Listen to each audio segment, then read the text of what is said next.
A seguir con la unidad 6, estructura de capital y dividendos, y puntualmente hoy vamos a ver dividendos. Van a haber algunos puntos de contacto con lo que veíamos de estructura de capital, del endeudamiento óptimo y todo eso que vimos la clase pasada. Bueno, siempre desde el inicio de la materia vimos que la idea era maximizar el valor de la empresa para sus accionistas o diversas variaciones de esta oración, pero siempre con el mismo significado. La pregunta acá es, al igual que estructura de capital, es si decisiones específicas sobre este punto, es decir, sobre la política de dividendos, podrán hacer que el valor de la empresa se maximice. ¿Cambia el valor de la compañía y por lo tanto de las acciones y por lo tanto la riqueza del accionista? Bueno, vamos a tratar de analizar un poco al respecto. Por un lado, distingamos dos cuestiones elementales respecto del valor. El valor viene dado acá, está simbolizado con la letra P del precio de las acciones. Esto está muy vinculado en lo matemático, va a estar muy vinculado a lo que veíamos en valuación de acciones. Em, y, y bueno, esa evaluación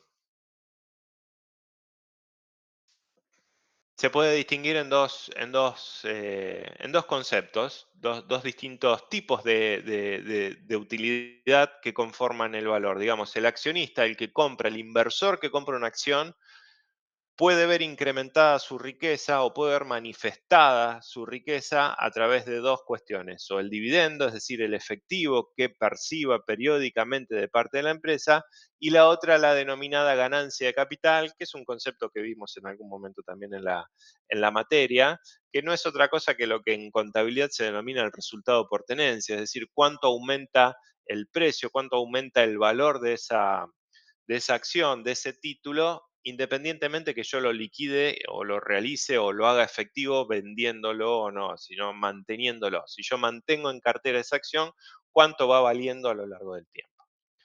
De todas formas, los modelos de evaluación, eh, si bien hay otros, nos vamos a centrar, como a lo largo de toda la materia, o de casi toda la materia, en los modelos de descuento de dividendos. Y uno de esos modelos de descuento de dividendos, es decir, perdón, la evaluación de todos los activos financieros, de la mayoría de los activos financieros que hemos visto, o de los activos que hemos visto y de los proyectos de inversión incluido, está dada por el flujo de fondos que genera. Las acciones generan flujo de fondos, o el flujo de fondos que generan las acciones, mejor dicho, se denomina dividendos. Por lo tanto, la evaluación fundamental de las acciones está dada por los distintos modelos de descuento de dividendos. Dentro de esos modelos y bajo ciertas suposiciones, había varias, ¿sí? En principio tendríamos que estimar cuál es el dividendo periódico a lo largo del tiempo.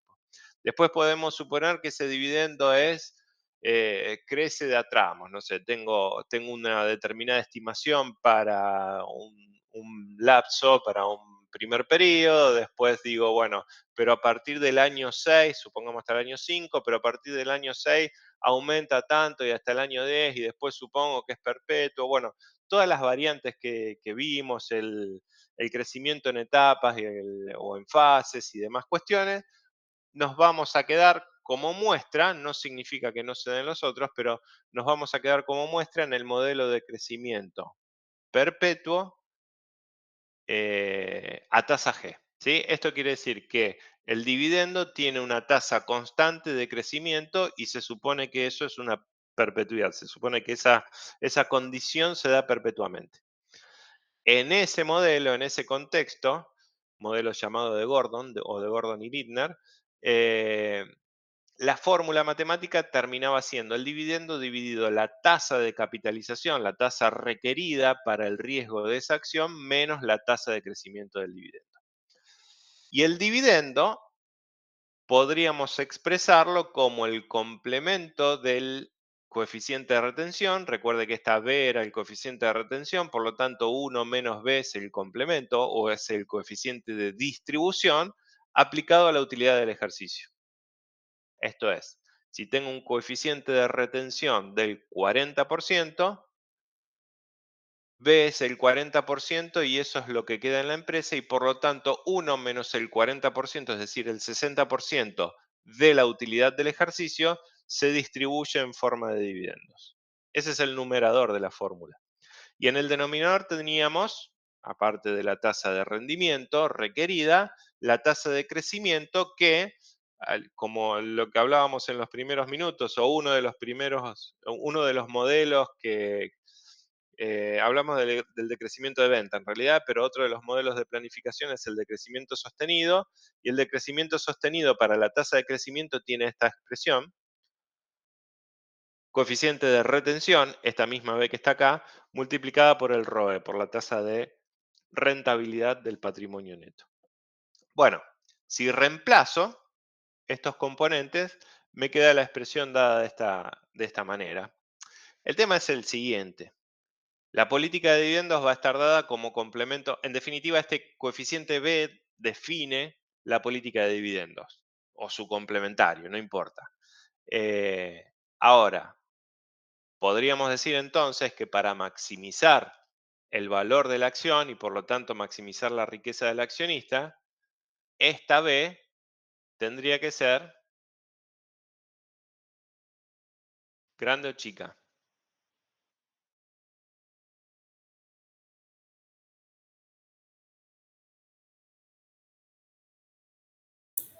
Eh, sí, Ah, no, chica, no, lo bien. más.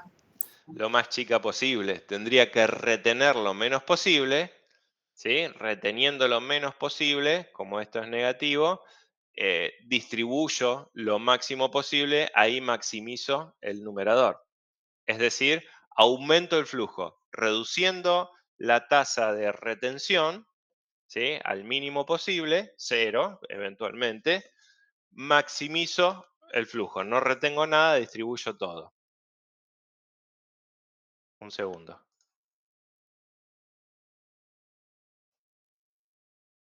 Pero por el lado del denominador también está B. ¿Y qué pasa si minimizo B por el lado del denominador?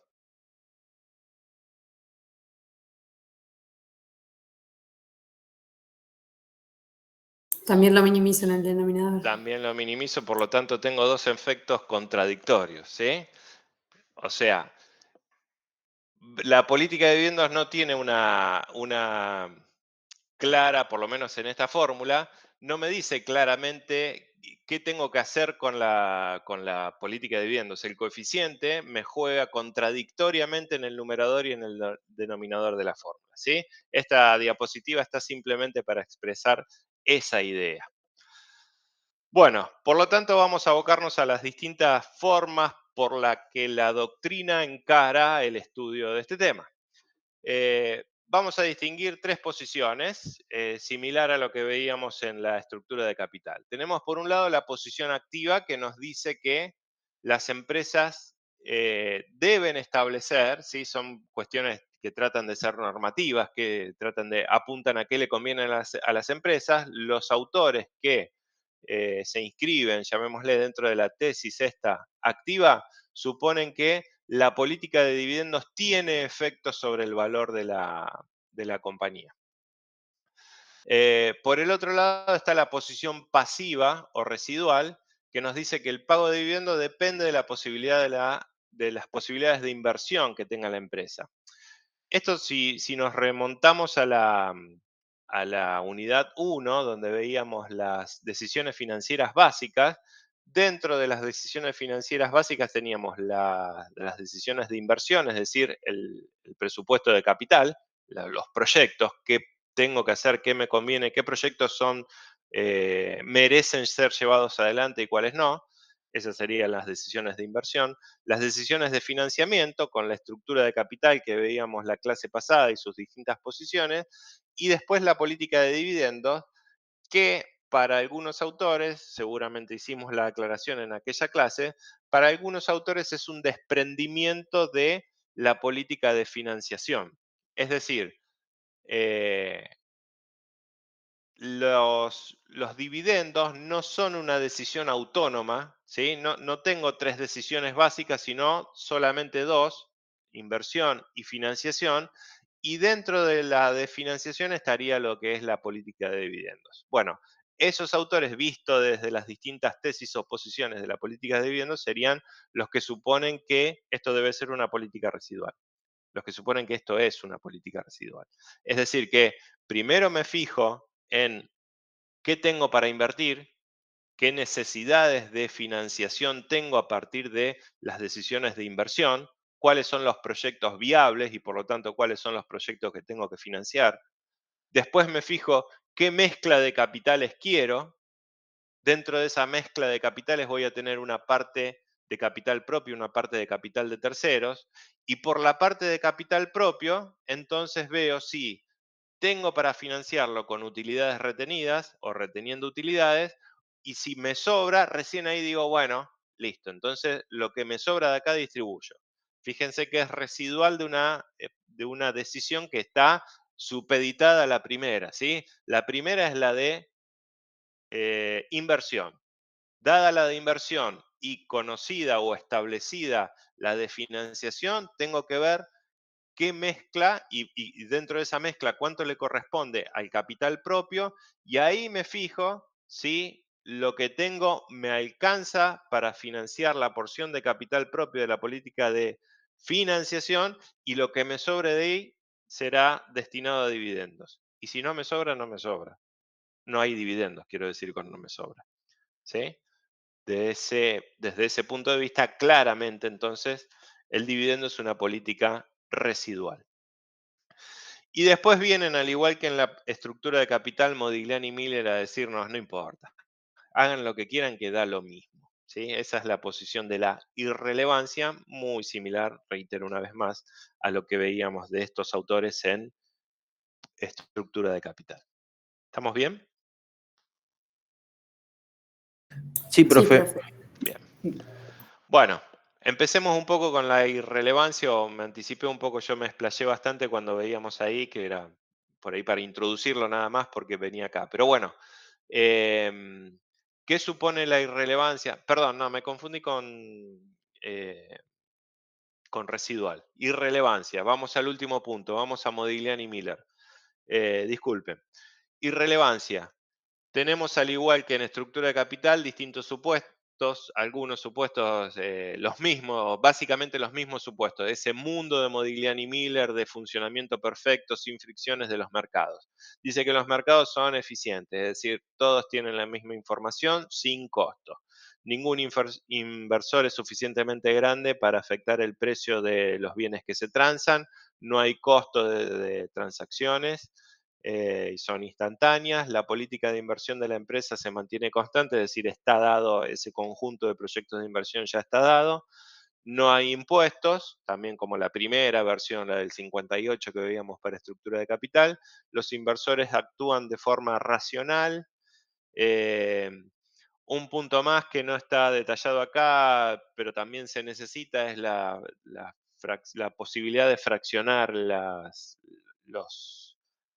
títulos, digamos, de la posibilidad de poder comprar media acción o de vender media acción, un cuarto de acción. Bueno, un supuesto que me permite eh,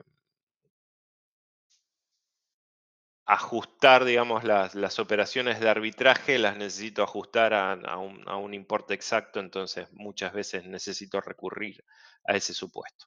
Bueno, dado esto, entonces, el valor de la empresa viene determinado por suponer, esto también al igual que en la estructura de capital, por su poder generador de beneficios y por el tipo de riesgo, es decir, por el flujo operativo y por la tasa que se le debe requerir a ese flujo en función del riesgo que involucra esa operación, independientemente de cómo la financie, independientemente de si la empresa decide pagar o no dividendos.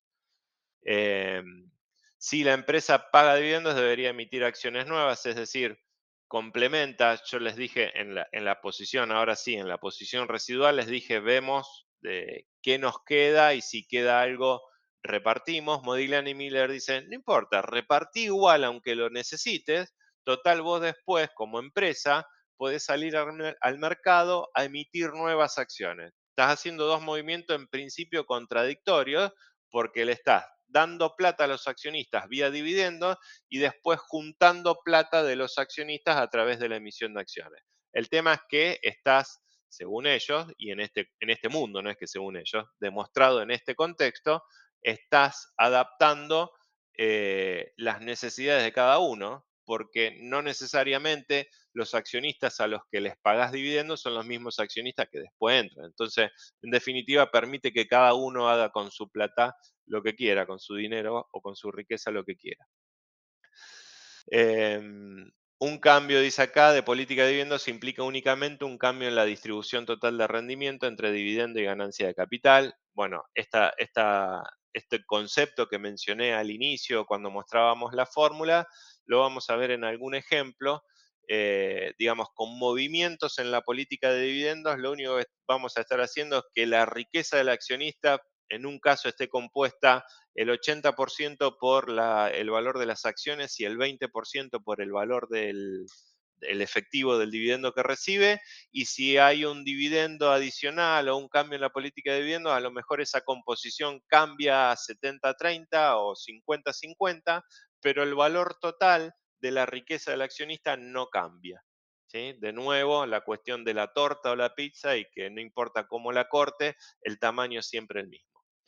Y esto se basa, o todo esto cierra con esta noción del dividendo casero, de que si alguno quería una composición distinta en su riqueza, puede realizar estas transacciones de compra-venta en el mercado que les permitan acomodar el corte de la pizza a sus deseos particulares.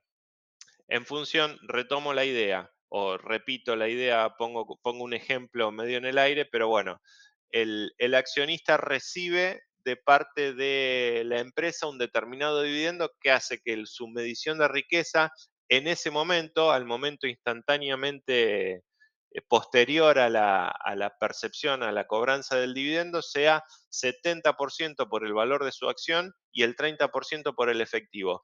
Pero él quería un 20% de efectivo y 80% en la cartera de acciones.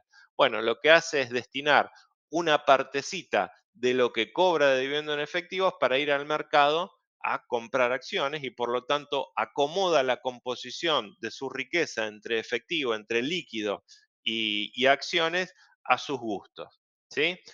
O a la inversa, si quisiera más que el dividendo, si quisiera un efectivo mayor al dividendo que la empresa paga, vende una partecita de sus acciones y la realiza en el mercado y por lo tanto acomoda una vez más la composición de su riqueza a sus deseos, a sus objetivos, a sus gustos. Eh, Como verán, acá está la clave de por qué el mercado tiene que ser tan milimétricamente perfecto y no haber impuestos y no haber costo de transacción. ¿Sí? Porque si ya hay digamos, esto depende, como decíamos, o esto cierra con el dividendo casero que involucra transacciones de compra-venta de acciones. Si la compra-venta de acciones tiene costo, ahí ya no me da lo mismo. ¿Sí? Ahí ya voy a tratar de que la empresa haga un reparto acomodado a mis gustos, porque si no yo tengo que incurrir en costos. ¿Sí? Entonces ahí es donde empieza a tener, a caerse, digamos, en la cuestión de la irrelevancia empieza a caerse por la rigidez de los supuestos. Bien, había un ejemplo acá. ¿Alguna pregunta de la noción? Ahora vamos a ver específicamente un ejemplo numérico. ¿Alguna consulta hasta acá? No, profe. Bueno, siempre me olvido de traducir esta parte, pero es manejable, son dos linitas, no se preocupen. No, no vamos a hacer nada en inglés. Hay una empresa entonces, es un ejemplo muy sencillo de una empresa que tiene una acción que vale 42, es el valor de la acción, y está por pagar 2 pesos de dividendo en efectivo. El inversor tiene 80 acciones y le gustaría, en lugar de dos de efectivo, le gustaría tener un dividendo de 3 en efectivo. Bueno, en este ejemplo, entonces, este inversor comenzaría con 3.360 pesos de riqueza. Su riqueza total está dada, está evaluada en 3.360. ¿Qué son esos 3.360? Las 80 acciones que tiene a 42 pesos cada una. 80 por 42 son 3.360. La empresa paga un dividendo de 2 y su riqueza va a seguir siendo de 3.360, pero ahora cambió la composición, porque inmediatamente después de que paga 2, la acción ya deja de valer 42 para pasar a valer 40. ¿Sí? Entonces ahora tiene 80 acciones que valen 40, 3.200, y obtuvo un dividendo en efectivo, tiene efectivo por 160, porque la empresa pagó 2 pesos y él tiene 80 acciones. Esos son los 160. ¿Estamos? Sí, profe. Sí. ¿Entiende todo? Abajo, un punto que por ahí no sé si queda del todo claro, por baja de 46 inmediatamente después que Se está paga el cortando dividendo. un poquito, profe. Ok. A ver, ¿me escuchan? Ahí ¿Me parecería que sí. escuchan? Cuando me vuelvan, yo Sí, sigo sí. hablando, Se volvió a nada. cortar. ¿Cómo? Se volvió a cortar. Se volvió a cortar. Ahora, Hable, a ver. ¿retomo? Sí, por ¿Retomamos? favor. A ver, ahí sí Bien. creo. Ahí parece que se arregló. Bueno, me hizo renegar este cuatrimestre la conexión, che. Tengo que dejarlo, Hay la verdad. problemas en todos los No sé, usuarios con la conexión. No sé si ustedes, Rosario, acá tenemos muchos problemas. pero estoy en Funes, pero sí. Bueno, ¿me escuchan entonces? ¿Puedo retomar? Sí, Sí, profe. profe. Sí, Quedamos profe. en lo de los Bien. 160, quedó ahí. Bueno, acá la primera cuestión que hay es que antes del pago del dividendo, la riqueza era de 3.360, después del pago de dividendo la riqueza sigue siendo 3.360, solamente que antes del pago era el 100% en acciones, 100% en especie, y después del pago de dividendos tiene una parte en acciones, 3.200, y 160 en efectivo.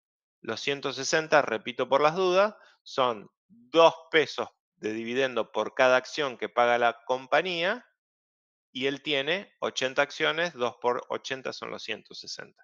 ¿Hasta ahí estamos? Sí, profe. Bien. Lo otro que estaba tratando de puntualizar o de remarcar es el cambio en el valor de las acciones. En el valor de la acción, ¿sí? En la cotización, que baja de 42 a 40. Esto es un ajuste prácticamente técnico. Recuerden, y vuelvo una vez más, al valor intrínseco, a la determinación del valor intrínseco de las acciones, dada por los dividendos futuros esperados descontados. Si yo estoy en el momento inmediatamente anterior al pago de dividendos, ya prácticamente tengo la certeza de estos 2 pesos de dividendos. Por lo tanto, y no tengo valor tiempo prácticamente tampoco, porque estoy en el instante inmediato anterior al pago de ese dividendo. Por lo tanto, tengo un primer dividendo de 2, ¿sí? Dentro de la evaluación de 40, perdón, dentro de la evaluación de 42, es un esquema de dividendos futuros esperados descontados. El primero de $2 o de 2 pesos, eh, descontados a la tasa que sea, no importa, pero prácticamente sin tiempo para aplicar el descuento, es prácticamente un instante, un suspiro. Por lo tanto, esos dos valen 2 adentro de la fórmula. ¿Sí? El descuento, el valor tiempo no juegan esos dos. Inmediatamente antes de que pague el dividendo. E inmediatamente después de que paga el dividendo, esos dos ya no existen. Entonces esto es no prácticamente, esto es de hecho un ajuste técnico que hace el mercado a la evaluación. Si la evaluación el día antes de pagar el dividendo, o el día que corta los dividendos, cerró su cotización en 42, al día siguiente, y saben que hay un dividendo declarado de 2 que se paga ese día, al día siguiente abre en 40, técnicamente abre en 40. Después habrá nuevas operaciones que moverán el precio ya por otras cuestiones.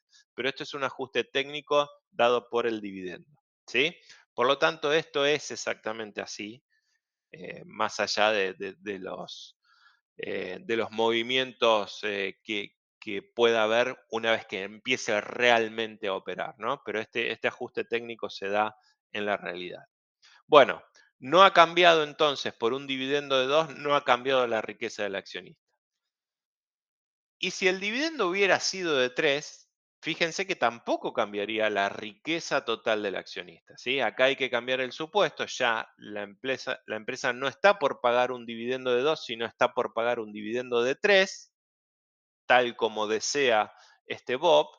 em, y el total sería también 3.360. Solamente que ahora las 80 acciones, después del pago de dividendos, por este ajuste técnico ya no vale 40, sino 39, y percibiría un dinero en efectivo por 240, 3 por 80. ¿Está?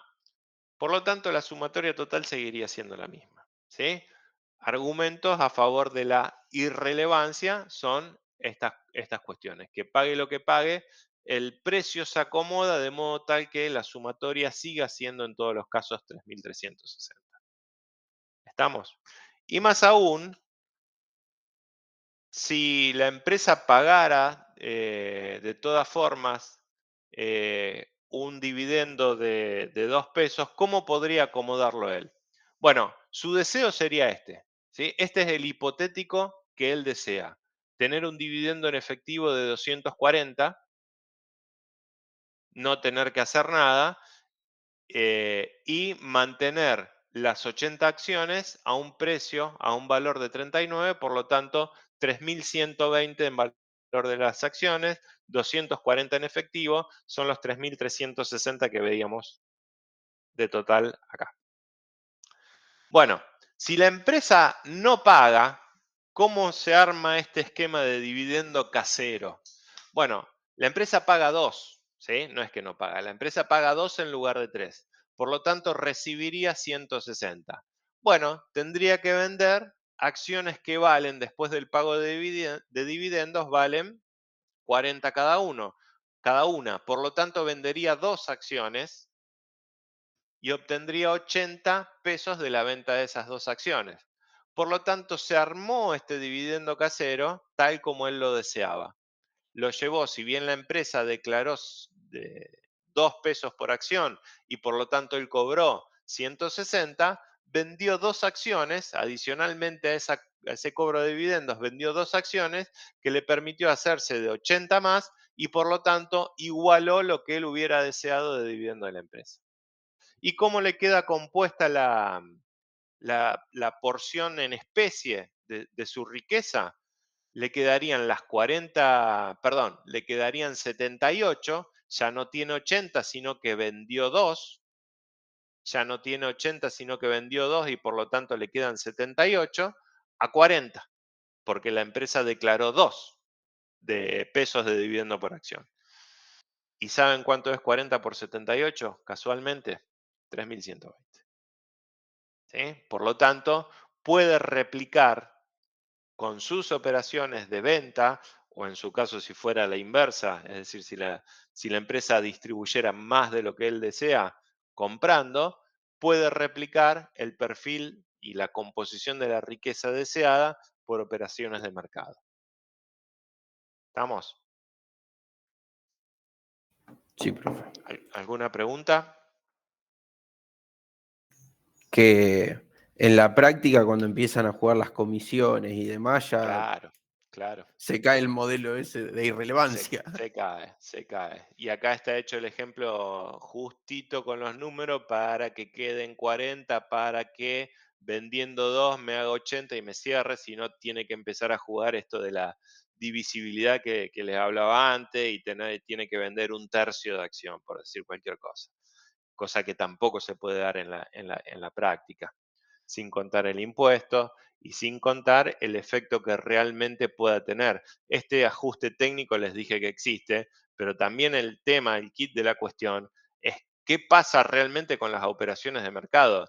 que la empresa decida un dividendo afecta, altera más allá del ajuste técnico el valor de mercado. Bueno, eso son cuestiones que vamos a ver ahora más adelante en la clase, ¿sí? Este es en el contexto, arrancamos con la introducción, en el contexto ideal, en el mundo simplificado de Modigliani y Miller.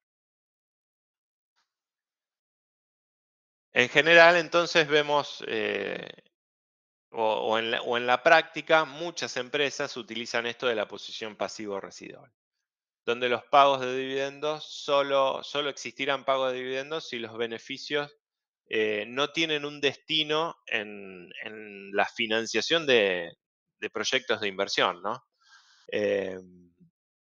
Es decir, cuando haya residuos de beneficio, cuando haya utilidades que sobran.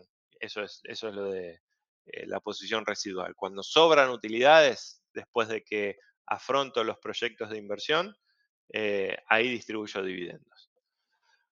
Bueno, esto de todas formas supone un ratio de endeudamiento dado. Acá dice constante, creo que sería mejor palabra que el ratio de endeudamiento está dado. Es decir, que uno sabe a lo largo del tiempo cuál va a ser la relación de endeudamiento que tiene, a la que apunta la empresa, la relación de endeudamiento objetivo que tiene la empresa, digamos, lo que surja de la clase pasada, o la conclusión o la decisión que se tome a partir de los conocimientos que vimos en la clase pasada.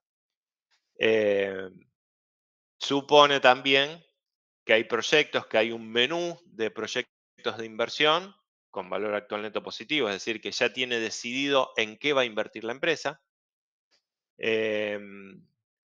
Que en la financiación, digamos, dentro de ese menú, dado el índice de endeudamiento, hay un determinado importe a cubrir con fondos propios. Bueno, de esos fondos propios, primero, esto ya se los dije al empezar con las definiciones, ¿no? Primero, utilizo las utilidades retenidas porque son fondos más baratos. Si son insuficientes, salgo a emitir nuevas acciones, es decir, busco complementar la porción de capital propio que no me alcanzan a cubrir las utilidades retenidas con nuevas acciones. Y si me sobra, distribuyo dividendos. Este esquema, esta especie de algoritmo de si pasa tal cosa o tal otra, está repitiendo algo que yo me anticipé cuando veíamos las primeras líneas del tema. Bueno, vimos entonces el contexto de irrelevancia, vimos recién el contexto residual o la posición pasiva, y qué pasa con la posición activa. Bueno, está quienes dicen que, ojo, decidir respecto de los dividendos importa, tiene efectos.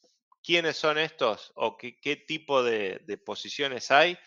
Digamos, se dividen en todos estos, vamos a plantearlo así, todos estos sostienen que la política de dividendos tiene efecto. Ahora, dentro de los que piensan que la política de dividendos tiene efecto, están los que dicen que el dividendo tiene que ser alto y están los que dicen que el dividendo tiene que ser bajo. Los que dicen que el dividendo tiene que ser alto se basan en la cuestión esto de pájaro en mano, se refiere a los dividendos, a la certidumbre que da el dividendo. Les mencionaba y reitero, la riqueza se divide, y como veíamos en el ejemplo numérico, en una ganancia de capital y en el flujo por dividendo, el flujo efectivo por dividendo. Nosotros en el ejemplo numérico en realidad lo veíamos en un determinado punto a un momento dado. Proyectando, se supone que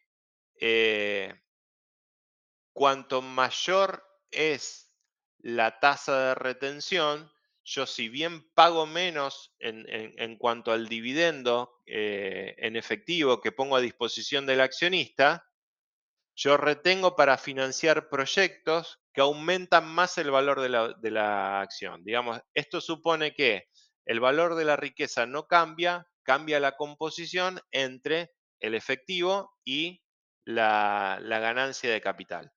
Bueno, quienes dicen que el dividendo tiene que ser alto, sostienen que o piensan que es más cierto el dividendo que la ganancia de capital.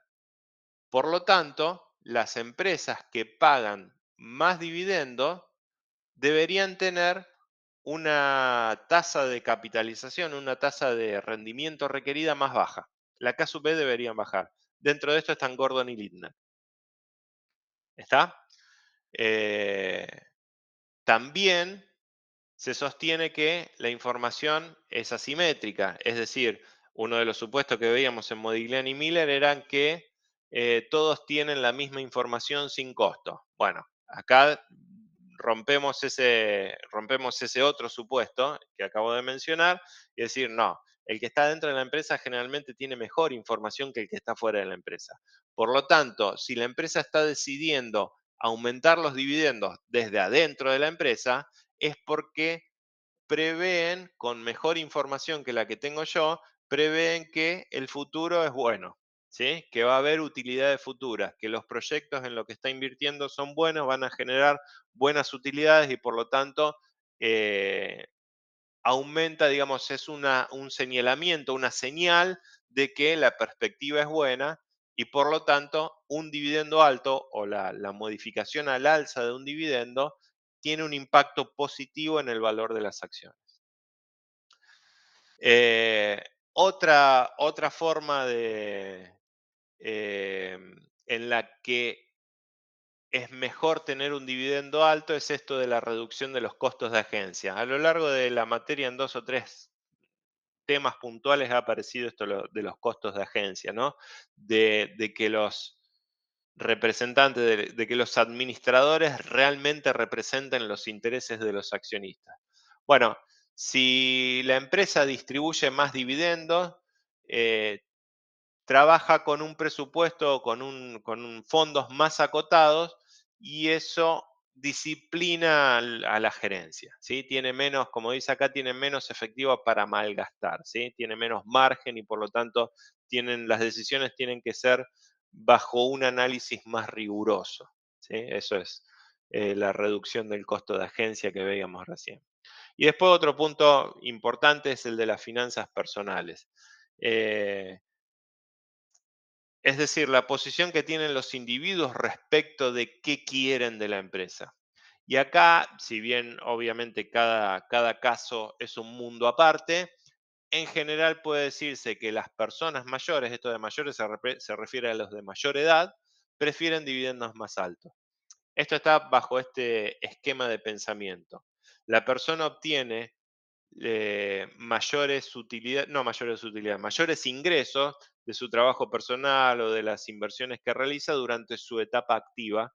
Y durante esa etapa activa ahorra en determinadas formas para poder consumir eso durante la etapa pasiva. Bueno, en la etapa pasiva, que es cuando son mayores de edad, ahí prefieren que en esas inversiones que realizaron a lo largo de su etapa activa comiencen efectivamente a pagar dividendos, ¿sí? Que le empiecen a distribuir para que ese sea su ingreso en efectivo que reemplace los ingresos que dejan de tener de su actividad eh, laboral. Em, a eso se refiere entonces con finanzas personales. Por otro lado, entonces tenemos quienes dicen, no, ojo, el dividendo tiene que ser más bajo. ¿Sí? Tenemos que basarnos en la ganancia de capital. Esto es al contrario, voy al último punto, ya que lo tengo ahí servidito, que lo tenemos fresquito. Las personas jóvenes no le interesa, ya tienen sus flujos de ingresos para sus consumos y para llevar adelante su vida, la tienen de su actividad que están desarrollando porque están justamente en la etapa activa, por ser más jóvenes. Bueno, entonces no me pagues dividendos. Si me pagas un dividendo, yo lo que voy a hacer es salir a comprar tu acción o acciones de otra empresa, pero lo voy a volver a volcar al mercado. No me lo dejo en efectivo ni lo consumo. Por lo tanto, las personas más jóvenes tienden a preferir dividendos más bajos y por lo tanto, si prefieren dividendos más bajos, lo que prefieren son ganancias de capital ante o con preferencia a los dividendos en efectivo. Por otro lado, hay que tener en cuenta qué tratamiento impositivo tiene el dividendo en efectivo respecto de la ganancia de capital. En general, y esto también depende de la circunstancia, acá también cada país es un mundo respecto de la aplicación del impuesto a las ganancias o los impuestos que le sean aplicables. Eh, en general, los libros definen como que los regímenes tributarios son más benévolos con la ganancia de capital que con el dividendo. Al dividendo suelen castigarlo, suelen imponerlo en el momento en que se cobra. Y a la ganancia de capital suelen diferirla hasta el momento en que el individuo la liquida, la realiza, digamos, vende la acción y por lo tanto ahí mira a cuánto la compré, a cuánto la estoy vendiendo y por lo tanto está toda al final, la ganancia imponible está toda en el momento de la liquidación y no ir viendo cuánto ganó este año, tanto graba el resultado por tenencia. Bueno, esto está definido en términos generales, depende del lugar y depende del momento, ¿sí? Cambia, cada país tiene su propia norma y cada país en cada momento tiene su propia norma, ¿no? Las normas tributarias van cobrando vida y van cambiando de un momento al otro en función de qué quieren incentivar o qué quieren castigar o de las necesidades de recaudación. Y por el otro lado, bueno, esto también lo que hablábamos eh, cuando veíamos el tema de Modigliani Miller, los costos de emisión, ¿no? Si la empresa paga dividendos altos y tiene que salir al mercado a financiar los proyectos, tiene que incurrir en los costos de emisión de ese lanzamiento de acciones para recaudar fondos, ¿sí? Por lo tanto, se podría ahorrar, si los financia directamente con utilidades retenidas, se ahorra lo que en la clase pasada denominamos costos de flotación, ¿sí? Esos costos de comisiones, agentes, intermediarios, derechos del mercado, etcétera, ¿no? Lo relaciono con lo que veíamos recién. Hay gente que prefiere dividendos altos, hay gente que prefiere dividendos bajos, hay empresas que pagan dividendos altos, hay empresas que pagan dividendos bajos y por lo tanto a cada uno lo suyo, ¿sí? Se da esto o a esto se lo da en llamar efecto clientela. No hablé de las empresas, lo hablé desde el punto de vista del inversor o de la persona, pero desde las empresas también se da que empresas en industrias maduras, industrias que vienen, ¿sí? Ramos de actividades que ya vienen de hace mucho, con empresas asentadas, empresas generalmente grandes, tienen proyectos, digamos, su ganancia vienen de esa actividad ya instalada.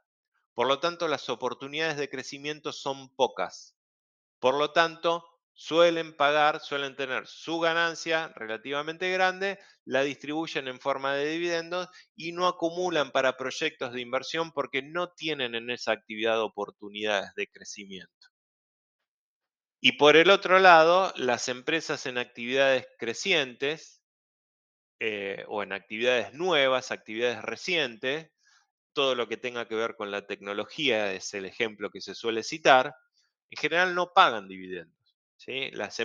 Esas empresas son ávidas de capital porque tienen proyectos, porque invierten en investigación, en desarrollo y por lo tanto demandan grandes volúmenes de dinero y tienen su crecimiento, no significa que no crezcan, perdón,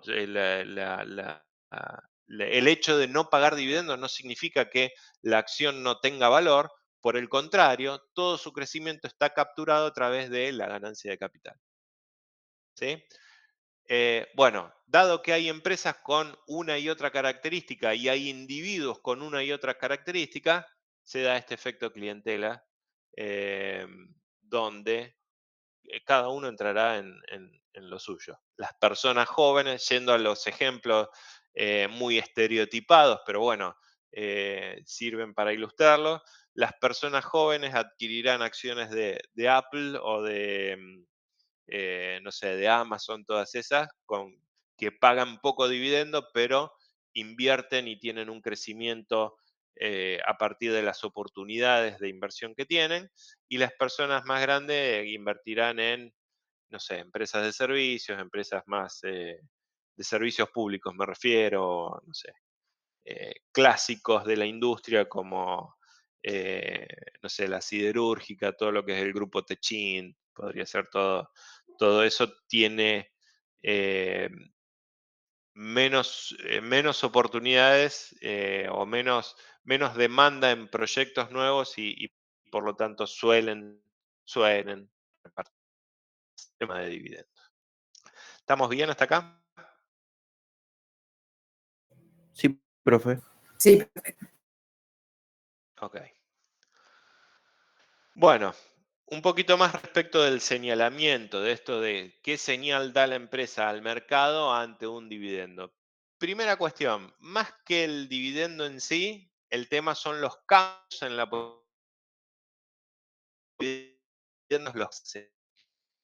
como dice ahí, el mercado toma a las decisiones respecto de la política de dividendos como señal sobre las perspectivas de utilidades futuras o de beneficios y de flujos futuros, de incrementos de la riqueza en el futuro.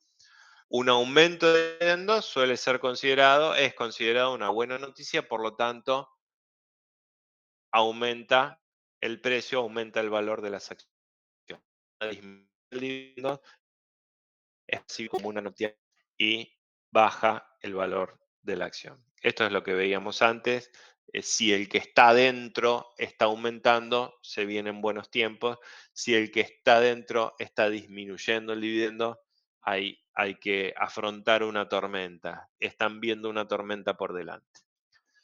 Bueno, con todo habrá que establecer en algún momento una política de dividendo. Es decir, si bien el dividendo se establece año a año en la asamblea generalmente la que aprueba el balance define cuánto va a pagar de dividendo sobre ese balance que está aprobando. Por lo tanto, y no hay otra obligación contractual, ¿sí? A diferencia de lo que ocurre con la parte de deuda, en este caso, año tras año podemos decir pagamos, no pagamos, pagamos tanto, etc. Establecer una política de dividendo es no comprometerse por ahí es demasiado, pero sí señalar, de nuevo uso la palabra, estoy buscando una palabra más adecuada, eh, establecer, es la palabra que está ahí, no, no encuentro la palabra adecuada, decir de antemano, prefijar de antemano cómo van a ser los pagos de la compañía durante los próximos años. En ese sentido podemos establecer un monto fijo, claramente decir 1.000 pesos, como veíamos antes en el ejemplo numérico, 2 pesos por acción. Y de acá durante 5 años, 10 años, lo que sea. O sin un horizonte determinado, pero regularmente establece un dividendo, se establece la costumbre, digamos, que año tras año la empresa reparte el mismo monto, el monto fijo. Otra forma podría ser esto de la aplicación concreta del coeficiente B de retención de utilidades y tener establecido que la empresa retiene el 100% y por lo tanto distribuye el 70%.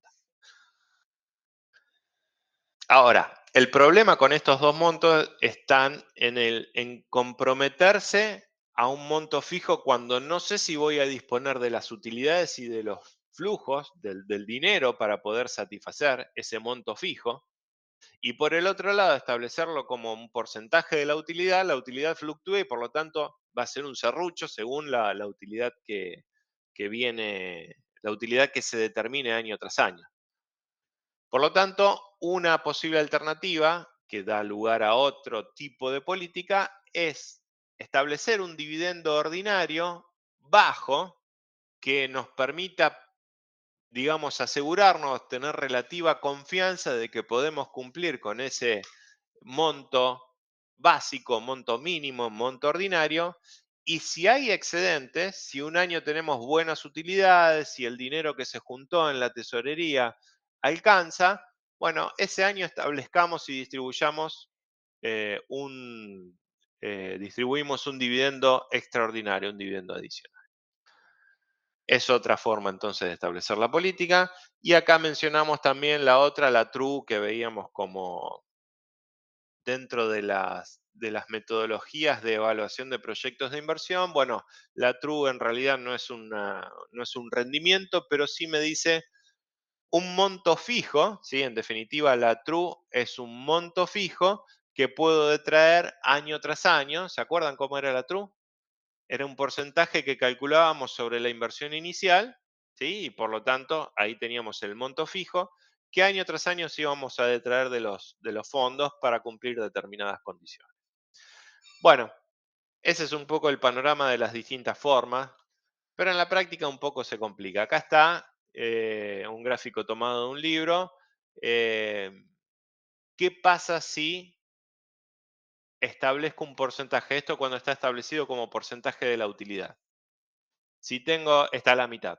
¿Sí? La de arriba, la continua, es la utilidad por acción. ¿Sí? La utilidad que obtiene la compañía. ¿Sí? Fíjense que año tras año obviamente va fluctuando para arriba, para abajo, sin entrar en pérdidas. Son siempre ganancias, pero ganancias de distinto calibre, de distinta magnitud. Y el dividendo está establecido, ese coeficiente B está establecido como el 50%, por lo tanto distribuye el 50%. Cuando gana 2, la empresa distribuye dividendo por acción de 1.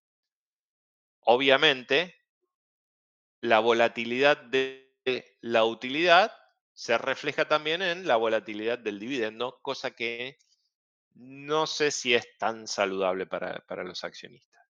Por lo tanto, lo que se procura hacer es tratar de estimar toda esta volatilidad a futuro y en función de eso establecer un coeficiente de retención o un coeficiente de distribución, pero de la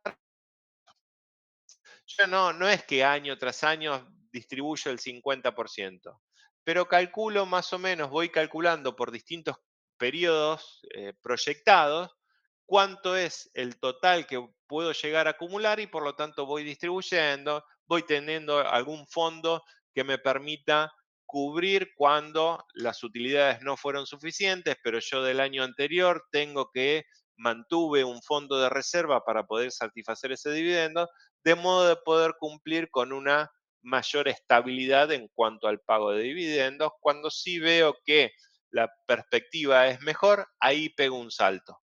Y acá es cuando se da el señalamiento, ¿sí? Yo vengo con un dividendo relativamente constante, acá perfectamente constante, y en algún punto en este momento establezco, doy un salto en un 50%, cambio acá, de 1 a 1,50 por acción. Bueno, acá es donde se da el señalamiento que, entonces los directores de la compañía están previendo una buena camada, una buena serie de utilidades a futuro a partir de las inversiones que están realizando y ahí es donde se da la señal favorable que veíamos antes.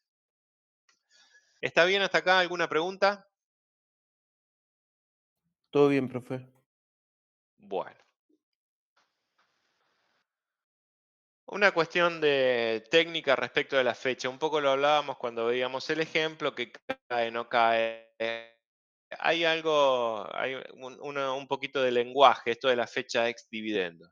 Por un lado se va a dar, lo primero que se va a dar es la declaración. Mencionábamos recién, en algún punto dentro de los primeros meses del año siguiente, del año comercial, del ejercicio económico siguiente, se llama asamblea de accionistas para que aprueben el balance, definan las autoridades, un par de cuestiones leguleyas más, y dentro de esas cuestiones también va a estar la decisión sobre el destino de las utilidades. Cuánto a reserva, cuánto se capitaliza y cuánto distribuye.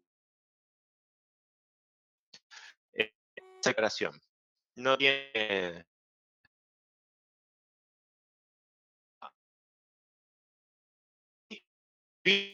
resto del flujo. ¿Sí? Cuando hay una declaración, ya se está comprometiendo la compañía, la empresa se está comprometiendo al pago y ahí va a decir una determinada fecha.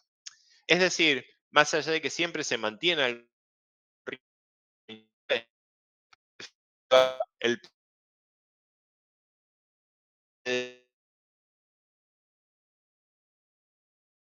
primer flujo ya está prácticamente. Hola, dice al partir de el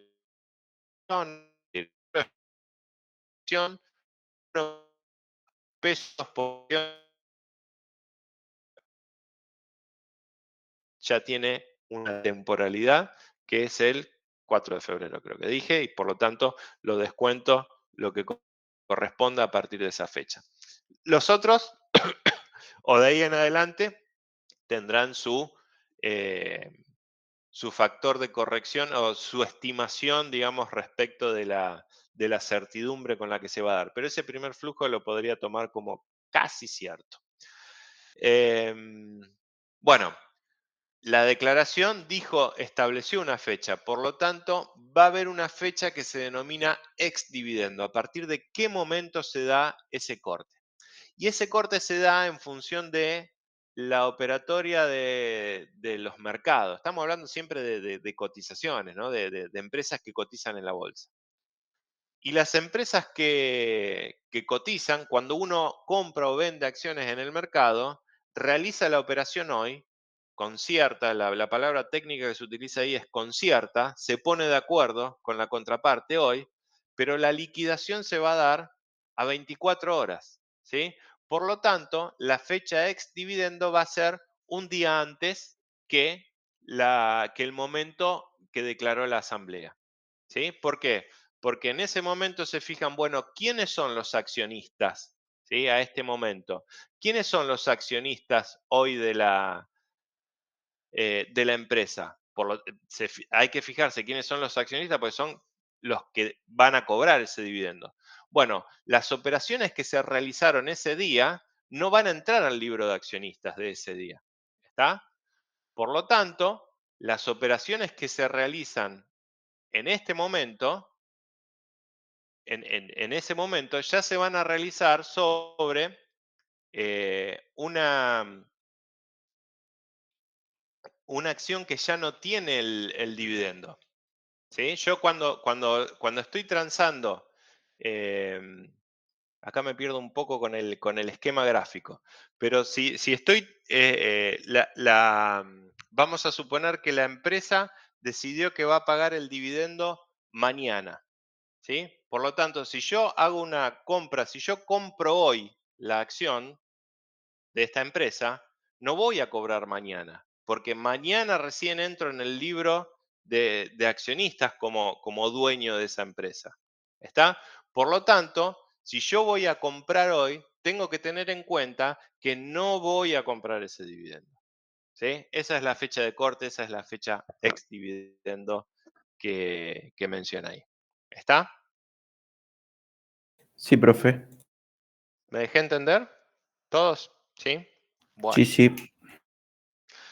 Hoy es 24 horas desde hace poco.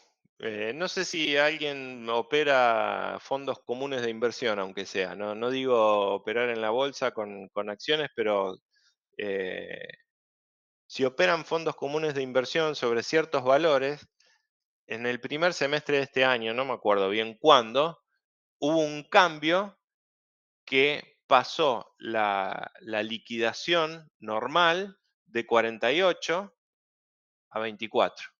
No sé si alguien Sí, lo tiene en cuenta, se acuerda de eso o sí, sí. vivió eso, tuvo experiencia en eso. Digamos, antes, digo fondo común de inversión porque me parece que son más habituales que operar acciones, ¿no? Cada uno, de nuevo, cada caso será un mundo. Pero bueno, si queríamos rescatar, teníamos colocado nuestro dinero en fondo común de inversión y decíamos, tengo que pagar la luz, tengo que pagar el alquiler, lo que sea, y teníamos que prever que hacer el rescate 2 días antes para poder contar con el dinero en el momento que lo necesitábamos. Bueno, eso pasó este año, a principios de este año, de 2 días a 1 día. Eh, Gabriel dijo que sí, no sé si el resto lo conoce o lo vivió, esto está relativamente reciente. Y cuando yo era chico, debe ser 20 años, un poco menos, a lo mejor de 20 años, eran 3 días, ¿sí? Pasó, supongamos en el 2005, acá capaz que estoy tirando fruta, pero en el 2005, digamos, pasó de 72 a 48 horas y ahora este año pasó de 48 a 24, el plazo normal para las operaciones de contado. Es decir, en el mercado a las operaciones que se conciertan y se liquidan mañana se les llaman operaciones de contado. lo que no quiere decir que no pueda ser una operación de hoy para hoy, pero eso ya entra en otro precio, en una negociación, en una cotización aparte, que se llaman operaciones de contado inmediato.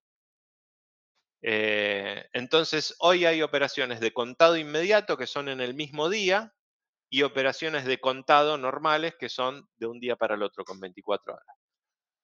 Antes teníamos contado inmediato hoy, contado inmediato 24, contado inmediato 48. Bueno, era un contado, era un poco una contradicción en sí mismo de las palabras. Hoy está la velocidad, digamos, de los sistemas y toda la cuestión informática hace que esto se haya podido reducir significativamente, como verán. Bueno, listo. Y después, bueno, efectivamente paga cuando se fijan entonces quiénes eran en el día, en el cierre inmediato anterior al día del pago, quiénes eran los que estaban listados como accionistas y a esos les pagarán con transferencia o lo ponen a disposición en realidad en las cuentas comitentes, las denominadas cuentas comitentes. Bien. La política de dividendos está afectada por ciertos factores justamente a tener en cuenta que los afectan de distinta manera. Hay factores que los restringen, ¿sí? Las restricciones. Bueno, es decir, ¿qué tengo que tener en cuenta a la hora de establecer una política de dividendos para la empresa que me impida justamente la libertad de hacer lo que quiera con respecto a los dividendos? Bueno, un punto importante son las cláusulas en las deudas, ¿sí? En los contratos de deudas, las obligaciones negociables o en las acciones preferidas, que acá no hay mucho, en los libros extranjeros se menciona mucho el caso de las acciones preferidas. No las he visto, la verdad, circular tanto, algunas hay, pero bueno. Em, el tema es que esos tipos de instrumentos tienen preferencia a los accionistas comunes. Y por lo tanto, las cláusulas de esos instrumentos, de los contratos que formalizan esos instrumentos, pueden tener disposiciones de cobertura, de protección de las cobranzas de los tenedores de ese tipo de títulos. Eso suelen denominarse con una palabra también en inglés que es covenants. Habitualmente se lo llaman covenants a ese tipo de cláusulas, ¿sí? Son protecciones que se guardan los tenedores de deuda o de acciones preferidas para no garantizarse, pero sí para mejorar su probabilidad de cobro de su acreencia. Bueno, por lo tanto, esas cláusulas pueden establecer que la empresa no puede distribuir dividendos si el endeudamiento supera de determinado indicador, si la utilidad operativa no representa más que determinado porcentaje o determinado índice respecto de los intereses o respecto de los flujos, o el flujo de efectivo libre, etcétera, etcétera, etcétera, ¿sí? Ciertas restricciones numéricas respecto a cuándo puedo pagar dividendos, cuándo esos contratos me permiten pagar dividendos a los accionistas comunes. Eso, digamos, por acuerdo voluntario. También puede tener regulaciones legales o normativas o reglamentarias, ¿sí? Las empresas de servicios públicos, por ejemplo, las de luz, las de agua, las de gas, tienen que a lo mejor primero satisfacer algún plan de inversiones, un plan de mantenimiento, y cuando se verifica eso, recién ahí pueden utilizar utilidades para distribuir a los accionistas. Restricciones legales, ya saben que hay una reserva legal del 5% de la utilidad, creo que era.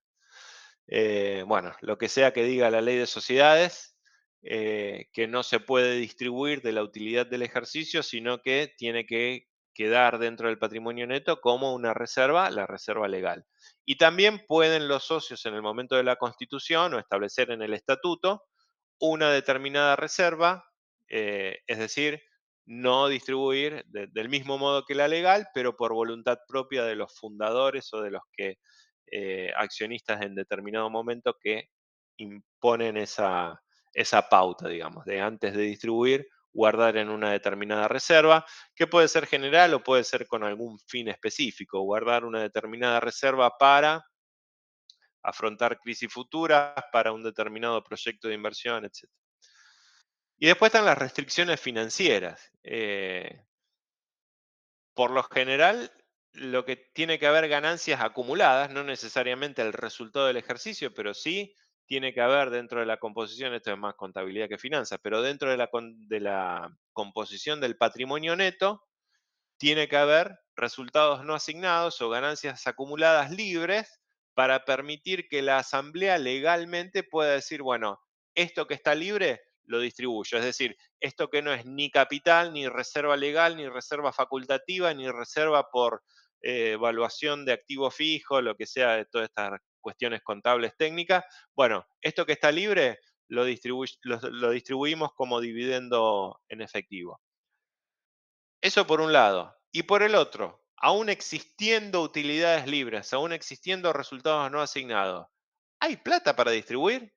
Porque muchas veces, o en ciertas ocasiones, lo financiero, la posición financiera, es un poco lo que veíamos antes de iniciar la clase cuando hablábamos del equilibrio, del desequilibrio. A lo mejor el patrimonio neto está hermoso, pero yo sigo teniendo un déficit.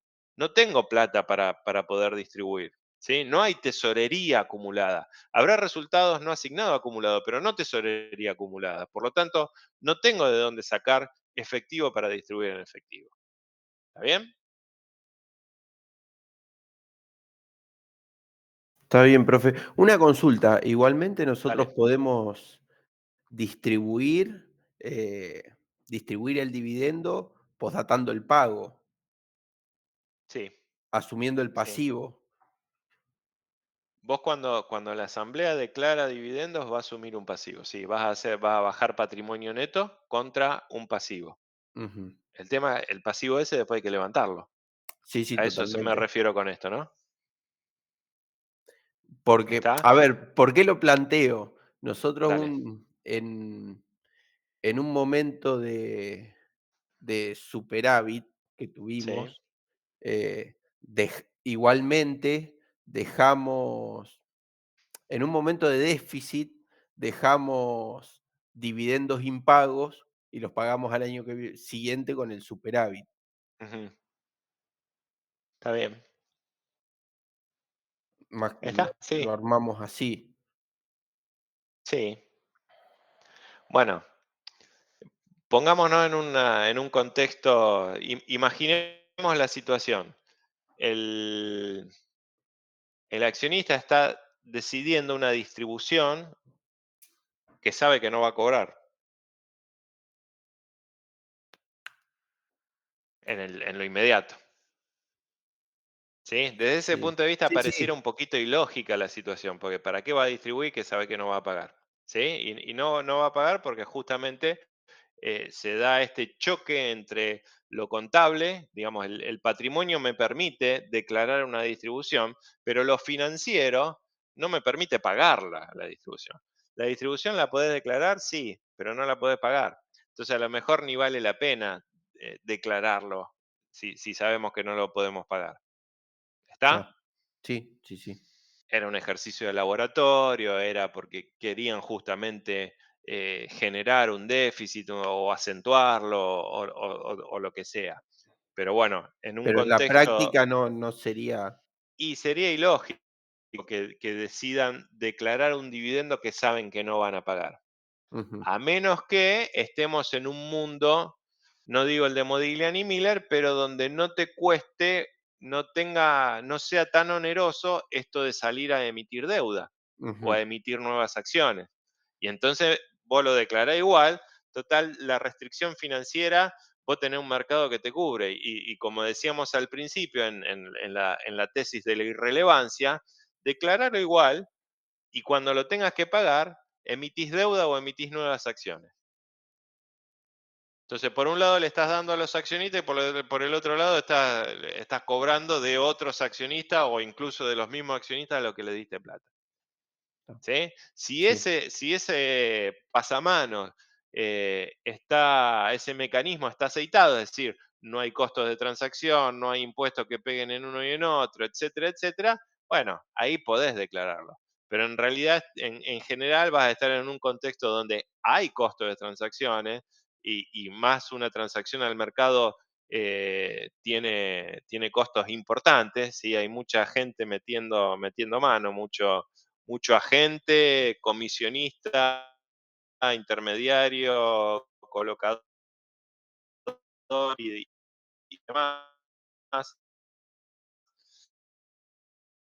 eh, eh, Mercado, bolsa, comisión y demás cuestiones que hacen las empresas a privilegiar el financiamiento con fondos con las restricciones.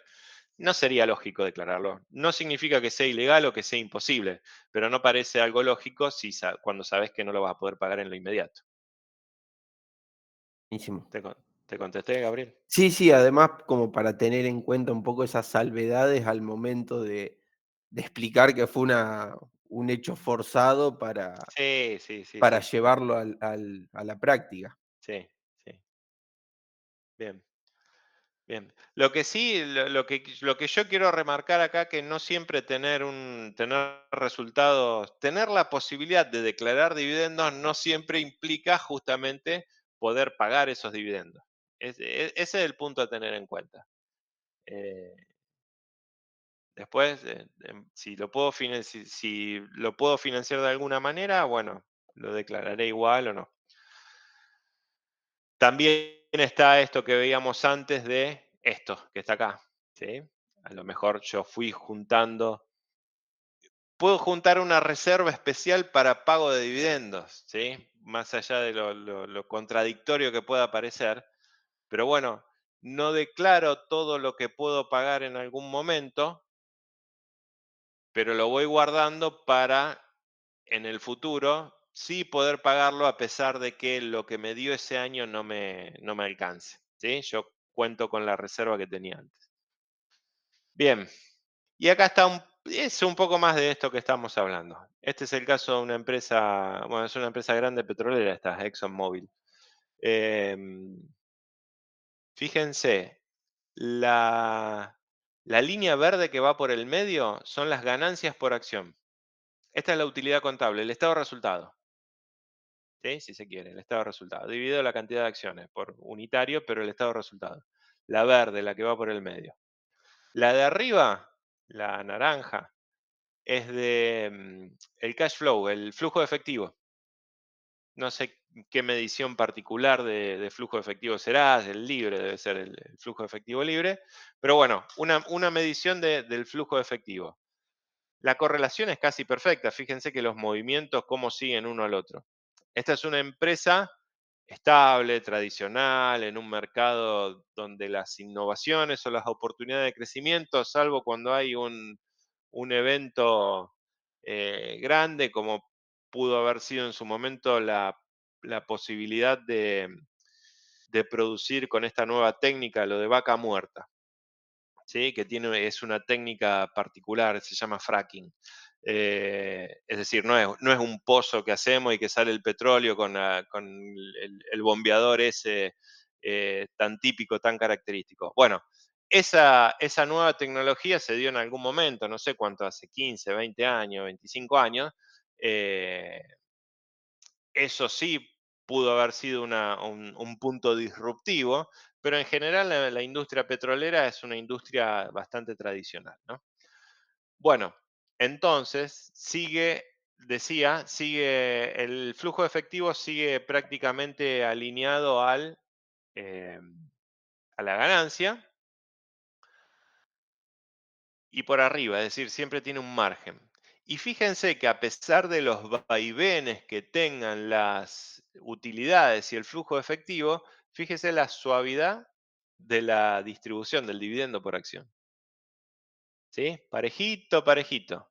Una leve tendencia creciente que se acelera un poquito más en el último tramo de esta recta, ¿sí? Pero donde la empresa evidentemente tiene fijado, tiene estimado el comportamiento futuro y puede respetar un dividendo, una determinada porción de su, eh, una estabilidad, digamos, de largo plazo respecto de sus utilidades o de su flujo de efectivo. Fíjense también, respecto de este último punto que estábamos hablando, que puntualmente en este último año la empresa distribuyó más que su utilidad, no más que su flujo efectivo.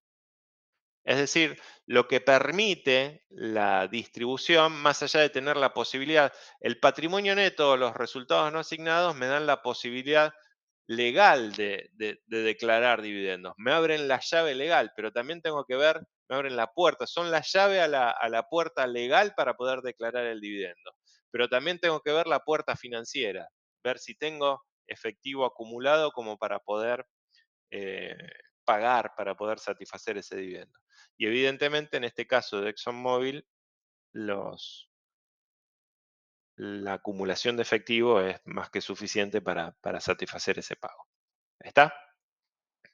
¿Hay alguna referencia respecto del comportamiento con los precios del petróleo? ¿Sí? Acá hay una baja de los precios del petróleo, las utilidades son bajas y el flujo efectivo es bajo.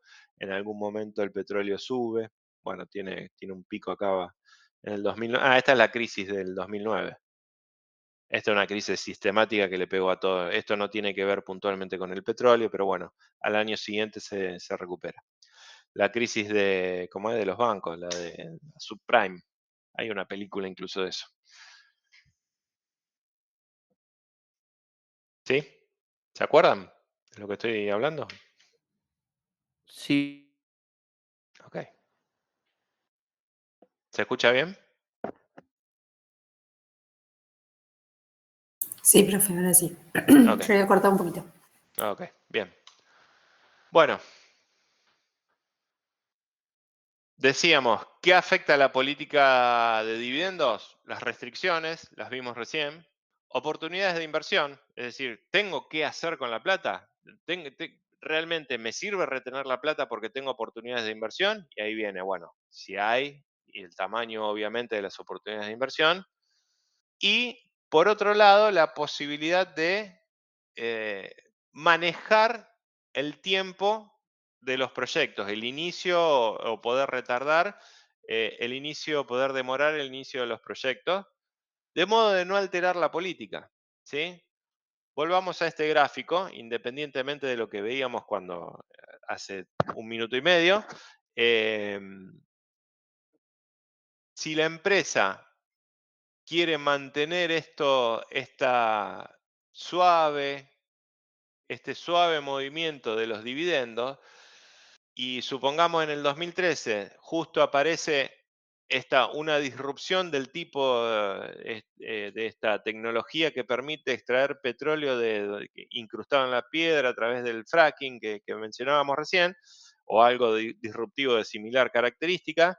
Bueno, se le abre una ventana de proyectos, va a tener un cúmulo de proyectos seguramente a satisfacer que demandarán mucha financiación. Eventualmente, si se sigue con eso, si se sigue con esos proyectos, eventualmente eso implicaría una caída del dividendo en ese punto. ¿Sí? A lo mejor la empresa pueda manejar eso, manejar temporalmente, graduar, hacer un esquema de arranque de esos proyectos que le permita no reducir el dividendo en determinado momento porque tiene oportunidades de crecimiento que justo de golpe le aparecen por un hecho disruptivo, como decíamos recién. Eh, si eventualmente existe esa oportunidad, la utilizará. Muchas veces tal posibilidad no existe y el proyecto o la posibilidad de invertir en un proyecto se da en un momento o pasa el tren. En ese caso tendrá que sopesar los pros y las contras, los beneficios y las dificultades que cada alternativa le, le brinde, ¿no? Teniendo en cuenta esto de que la disminución de un dividendo es una señal negativa en el mercado respecto del valor de las acciones. Bien, siguiendo con los factores que afectan a la política, bueno, a la política de dividendos, ¿qué fuente de capital tengo? Esto lo hablábamos un poco a raíz de la pregunta que hacía Gabriel antes y un poco estaba también en alguna otra diapositiva. Esto del costo de flotación, esto del costo de la emisión de nuevas acciones o de nueva deuda, eh, puede afectar. Digamos, cuanto menor es el costo de salir al mercado para obtener financiación, más se independiza o más me acerco a la tesis de la irrelevancia. Y por lo tanto yo puedo manejar la política de dividendos como quiera. Total, si necesito dinero, salgo al mercado, los costos de emisión son bajos, el costo y el efecto de la emisión de deuda, esto se refiere a lo que veíamos la clase pasada, el índice de endeudamiento, ¿no? Más allá del costo de la transacción en sí, mover el índice de endeudamiento tiene el efecto en el valor de la compañía según lo que suceda con K sub O. ¿Está? No sé si llegaron a digerir lo que vimos la clase pasada, pero a ese punto se refiere, a que tener un determinado nivel de deuda incide o puede incidir según las circunstancias en el valor de la compañía. Y otro punto que no mencionamos hasta acá es el control mayoritario. Hay un grupo, generalmente suele haber, más en los países como el nuestro. En países más desarrollados a lo mejor está más atomizado el paquete accionario, pero acá puede haber, o en ciertas compañías puede haber, un grupo de accionistas. Si bien la empresa cotiza, hay un grupo que tiene el control. Mencioné antes, por alguna razón, mencioné el grupo Techin. El grupo Techin es de la familia Roca. Lo habrán visto en televisión a un señor ya grande, Paolo Roca, que es el accionista mayoritario. Se lo asocia con el dueño de Techin. Bueno, en realidad no es el dueño de todo Techin, de todo el grupo Techin, sino que tiene el paquete mayoritario. Hay una parte que se negocia en el mercado de las distintas empresas, cotizan por separado las distintas empresas del grupo Techin. Bueno, salir al mercado implica alterar los porcentajes de tenencia. ¿Sí? Si yo por distribuir dividendo en efectivo a todos los accionistas, después tengo que ir al mercado y colocar un paquete significativo de nuevas acciones, existe la posibilidad de que un grupo inversor adquiera la totalidad o la mayoría de ese paquete significativo de nuevas acciones y por lo tanto altere significativamente el equilibrio de tenencia de lo que es el capital de la empresa. ¿Sí? Entonces, eso es algo que también debe tenerse en cuenta a la hora de establecer la política de dividendos. De nuevo, seguimos viendo distintos factores de distintas características que hacen a la definición de la política de dividendos. Bueno, con eso terminaba esto de los factores. No sé si hay alguna pregunta. No, profe. Ok. Ya vamos terminando, quédense tranquilos. Todo lo que vimos hasta acá es el dividendo en efectivo. La distribución de dividendos en efectivo, es decir, la empresa que le da dinero a sus accionistas, eso se establece como un determinado monto o un determinado porcentaje respecto del valor nominal de las acciones, pero se paga en efectivo. También habrán escuchado otras formas de distribución, como el dividendo en acciones, por ejemplo, que la verdad es una cuestión más bien nominal. Los efectos financieros del dividendo en acciones es muy, muy limitado, muy acotado. Establecer un dividendo en acciones, piénsenlo desde la contabilidad lo que pasa. Acá, antes decíamos, acá es donde se separan o se notan las diferencias entre los aspectos financieros y los aspectos contables. En esto yo diría que se unen bastante. Cuando ven la contabilización de un dividendo en acciones y cuando lo ven desde el lado del inversor, cuando vean, no sé si recuerdan, el método de contabilización de valor patrimonial proporcional y todo eso, donde se refleja la inversión en función de lo que suceda con el patrimonio neto de la sociedad en la que se está invirtiendo. Bueno, desde cualquier punto de vista, un dividendo en acción significa un intercambio dentro del patrimonio neto sin alterar el patrimonio neto. Lo que está haciendo la empresa que decide distribuir dividendos en acciones es entregarle nuevas acciones solo a los accionistas viejos, disminuyendo, digamos, el aumento de capital por esa nueva acción viene compensado, la contrapartida de eso es una disminución de los resultados no asignados. Comparte con el dividendo en efectivo en que es una asignación de resultados no asignados, una asignación de ganancias acumuladas, pero en lugar de disminuir el patrimonio neto por el compromiso de pago y posterior pago de ese dividendo en acción, en este caso satisfago el compromiso entregándole nuevas acciones. Y si el dividendo en acciones es del 10%, a aquel que tenía 10 acciones le doy una acción más. ¿Sí? Es lisa y llanamente eso. Aumenta la cantidad de acciones en circulación, perdón, queda igual el patrimonio neto, el valor de riqueza, el valor patrimonial proporcional, no cambia nada de eso. Lo único que puede hacer es ajustar el valor de cotización unitario para mayor cantidad de acciones.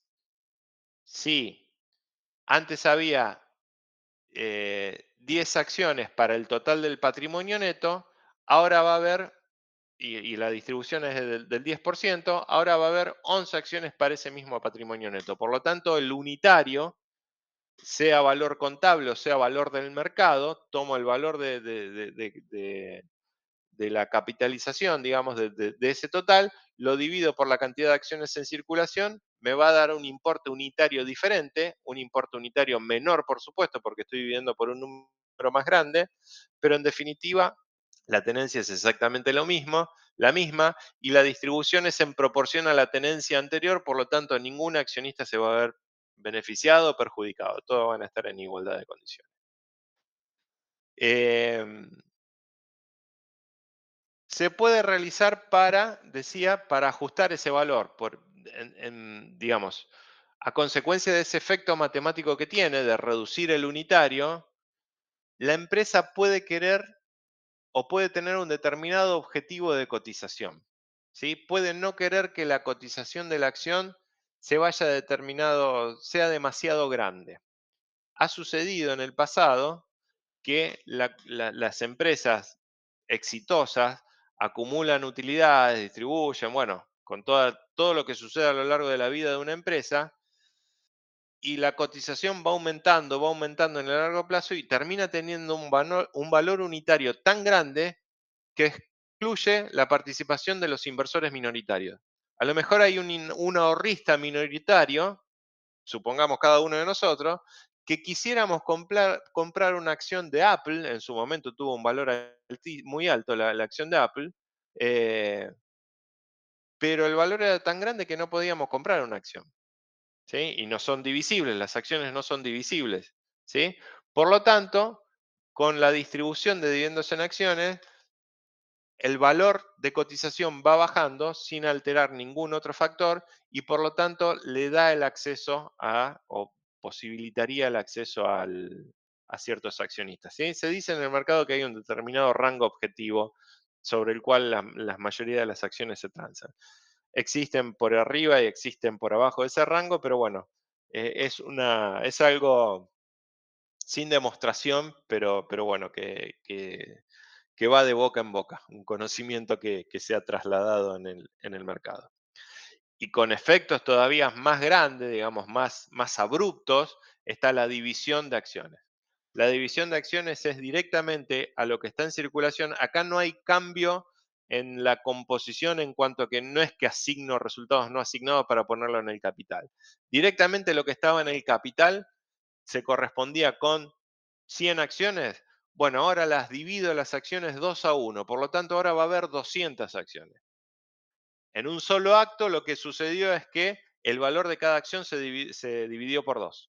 ¿Sí? Por lo tanto, obviamente es mucho más abrupto lo que puedo hacer con la división de acciones que lo que puedo hacer con el dividendo en acciones.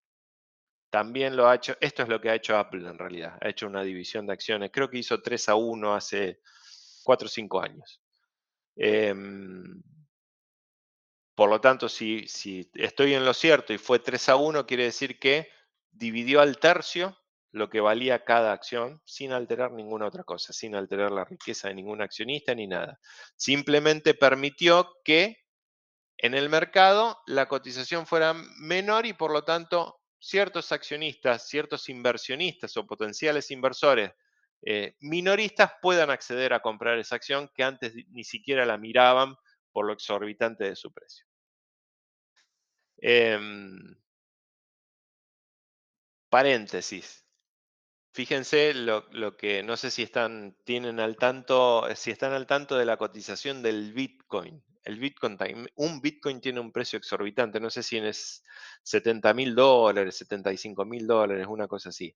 Pero a diferencia de las acciones, el Bitcoin es divisible y yo me puedo comprar un infinitésimo, si se quiere, de Bitcoin. No necesito comprar al menos uno poniendo $70.000. ¿Sí? Puedo comprar $100 en Bitcoin, me dan la parte proporcional. ¿Sí? Ahí sí existe esto de la divisibilidad, digamos. El avance tecnológico y la irrupción de este nuevo instrumento, que vaya a saber a dónde nos lleva, pero una de los supuestos criticables de Modigliani y Miller durante 60 años, en los últimos años por ahí empieza a ser relativo. No sé qué pasará en el futuro. Bueno, del mismo modo que existe una división, existe el proceso inverso que es la integración de acciones. Ahí obviamente agrupo y de 5 acciones hago una, por lo tanto multiplico por 5 el valor unitario de cada una acción. Estos son más bien, más allá de este juego de acomodar a un objetivo o a un deseo el valor unitario, no hay grandes consecuencias más allá de esas.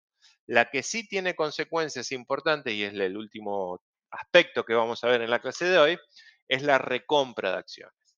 Es decir, la empresa compra sus propias acciones, la empresa invierte en sí misma.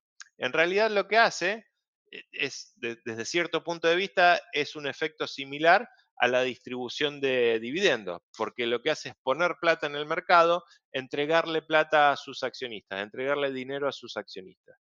Las acciones que compran, en definitiva, lo que está haciendo es anularlas, lo que está haciendo es reducir su capital, reducir su patrimonio, al igual que cuando distribuye dividendos, reduce su patrimonio.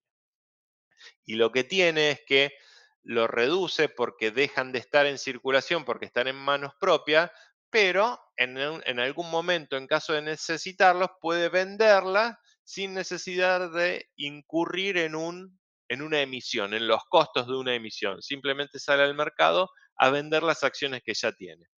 Esto es como si Argentina redujera su deuda comprándola. ¿Sí?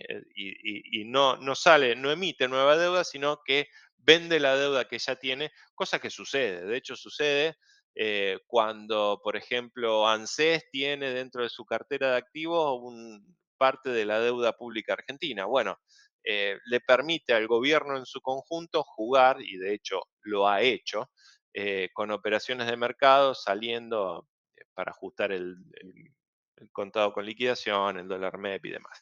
Bueno, similarmente puede actuar la empresa con recompras de acciones. Y obviamente la recompra de acciones también le permite jugar con el índice de endeudamiento. Volvemos a combinar la clase pasada con esta. ¿Sí? Hay una reducción de patrimonio neto por la compra de acciones, en principio se mantiene el total de la deuda, por lo tanto hay un efecto sobre el índice de endeudamiento. Por lo tanto, también puede acomodar el índice de endeudamiento a un índice de endeudamiento objetivo y demás cuestiones relacionadas con eso. Bueno, ¿por qué las empresas pueden distribuir acciones, pueden recomprar acciones? Bueno, porque tienen excedentes de fondos para distribuir, ¿sí? Llegado cierto punto, acumuló fondo, acumuló fondo, acumuló fondo, y esto de establecer, subir un escalón en la distribución de dividendos le da miedo por la señal, ¿sí? Por las dudas, no sabe qué puede pasar en el futuro, tiene perspectivas eh, neutrales respecto del futuro y no quiere dar la señal de que el futuro es promisorio, pero tiene un excedente de fondos, bueno, recompra las acciones. ¿Sí? Y el dividendo seguirá su camino. Puede independizar la decisión de dividendo respecto de la compra, que es algo puntual. Digamos, el dividendo es percibido como una política de largo plazo, la recompra de acciones como algo puntual de un momento determinado. El ajuste del endeudamiento se los dije recién, y la otra causa por la que pueden recomprar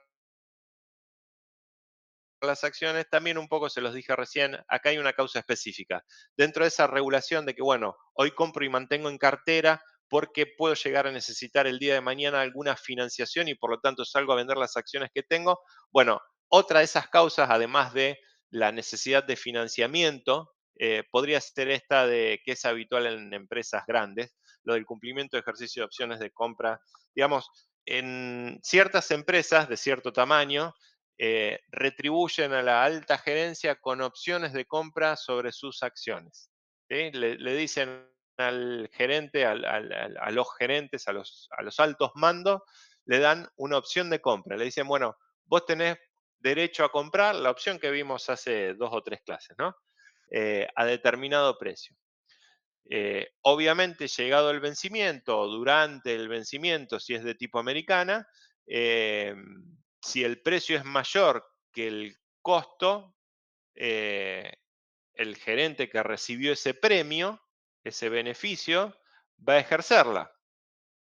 Y si la va a ejercer, alguien le tiene que dar, ¿sí? ¿Se acuerdan cuando veíamos que si de un lado hay un derecho, del otro lado hay una obligación?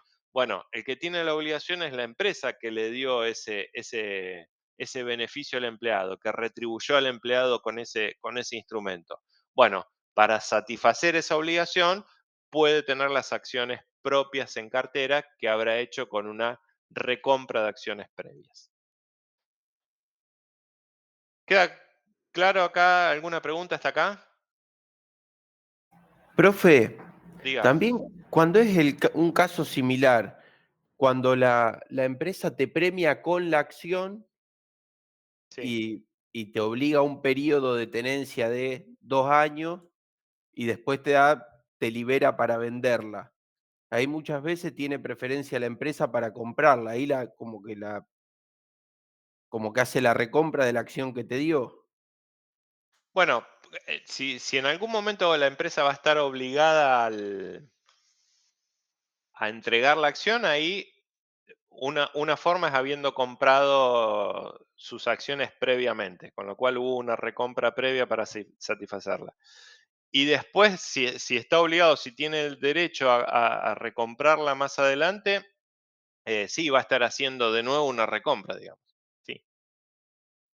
Bárbaro. Toda vez que la empresa, por el motivo que sea, esté entregando dinero a cambio de obtener acciones de sí misma, está haciendo recompra de acciones. ¿Sí?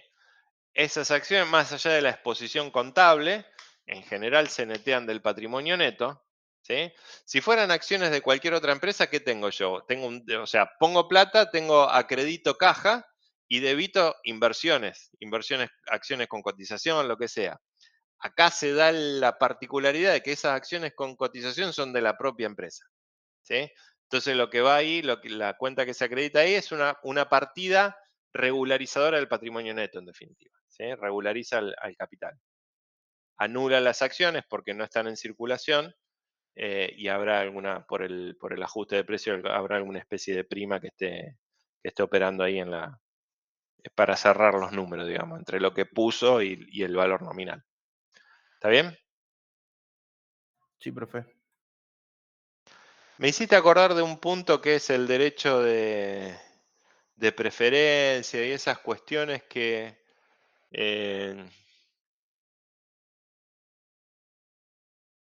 digamos, cuando hay este tipo de transacciones entre la empresa y los accionistas, siempre primero se va a los accionistas existentes. ¿Sí? Es decir, si la empresa va a salir al mercado, necesita fondos. Esto es un poco independiente del tema, pero me vino a la mente esto que no lo mencioné. Eh, y en clases anteriores no me acuerdo en qué punto salía y se daba para mencionarlo. Aprovecho y lo menciono ahora. Si la empresa tiene que o decide emitir nuevas acciones, primero tiene que preguntarle a los accionistas viejos, Ustedes quieren participar, quieren comprar, tienen derecho de preferencia a los accionistas existentes.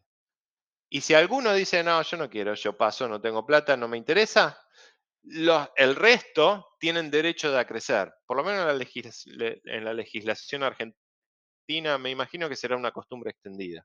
Derecho de preferencia y derecho de acrecer. Y recién después de agotar esas dos instancias, digamos, ahí pueden entrar terceros a la empresa.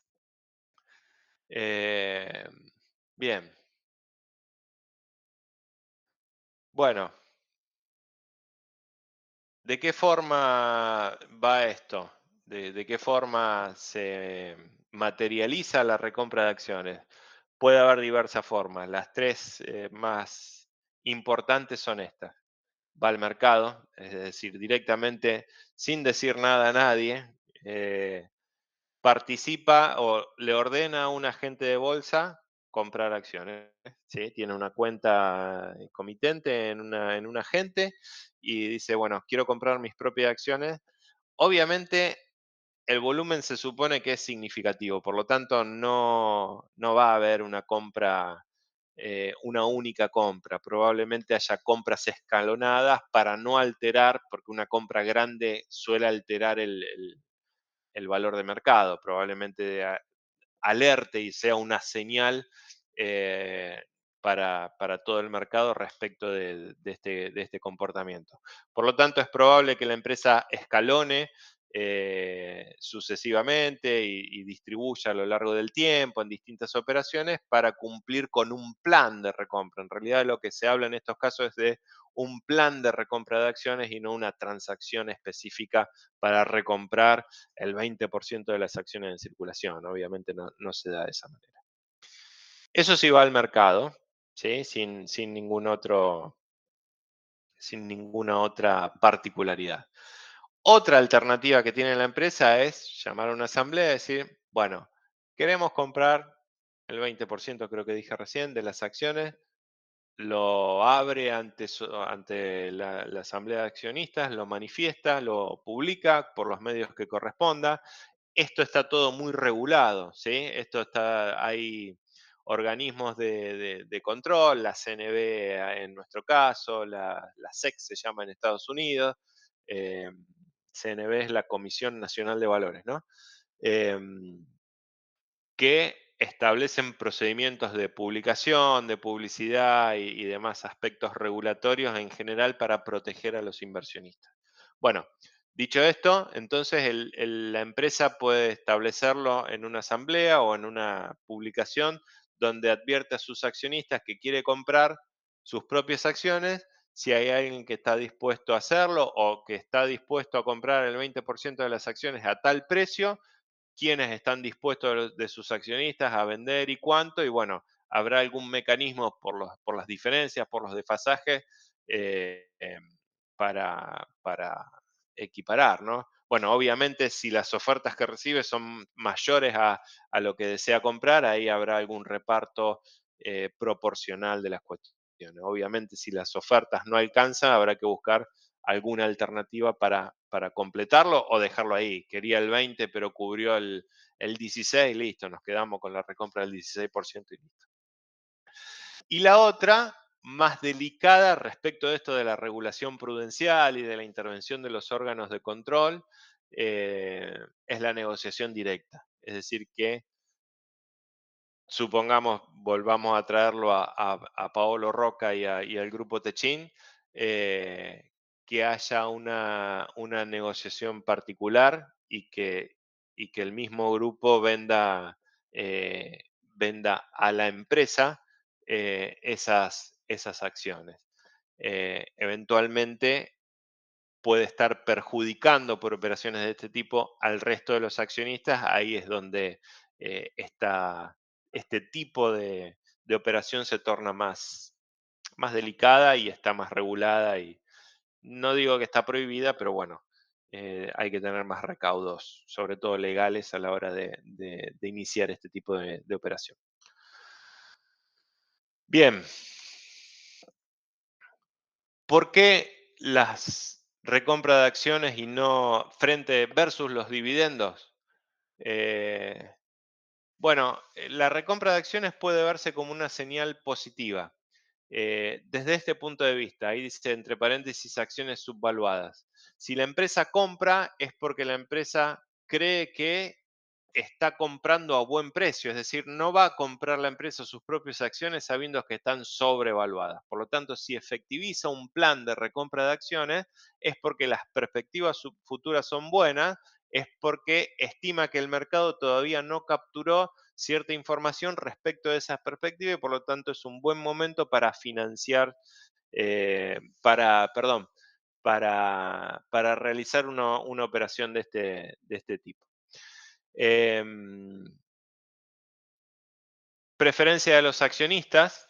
Esto es, volvemos a los primeros minutos de la clase, en la cual decíamos que depende de la edad o no, cada uno es cada uno y cada uno prefiere, eh, en aquel momento, al inicio de la clase me refiero, decíamos o prefiere dividendo o prefiere ganancias de capital.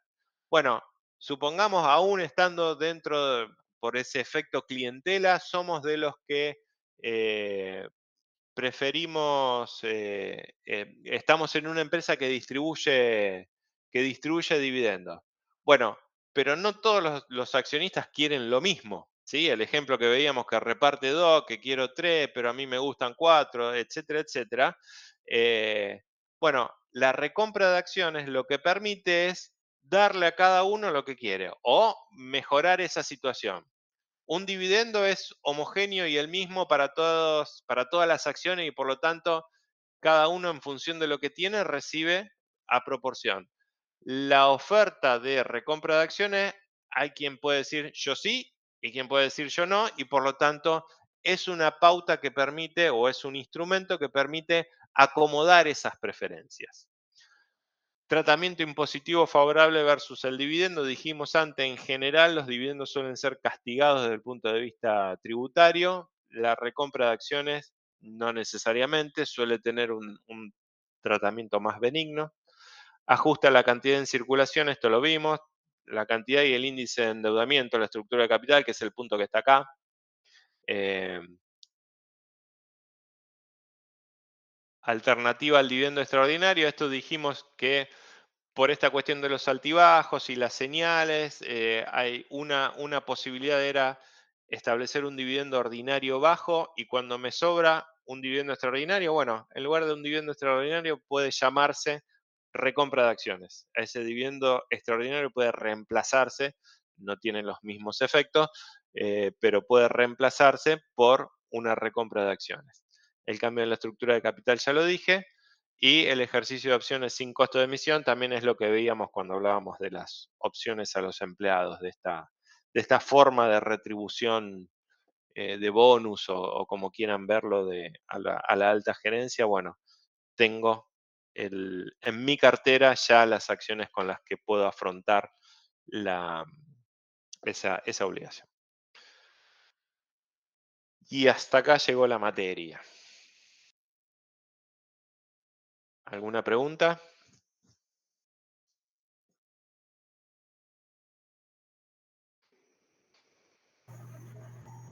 No,